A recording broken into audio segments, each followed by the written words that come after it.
Jāņa Rozes grāmatnīca piedāvā. Mēs atrodamies Jāņa Rozes grāmatnīcā, man sarunbiedrine ir Ilze Veisbārde. Kā mēs zinām, tad Paulo Koelju ir viens no tiešām mīlētākajiem autoriem pasaulē. Pastāstiet, kādu grāmatu būtu vērts izlasīt?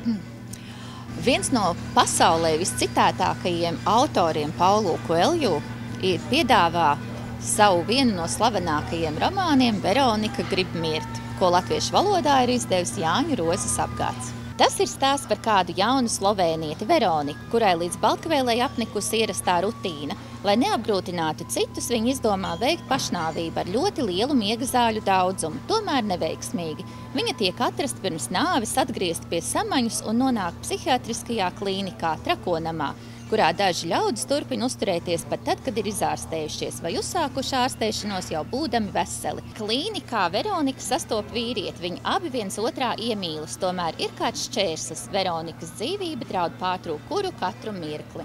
Šo un vēl citas grāmatas meklējiet visās Jāņa Rozes grāmatnīcās.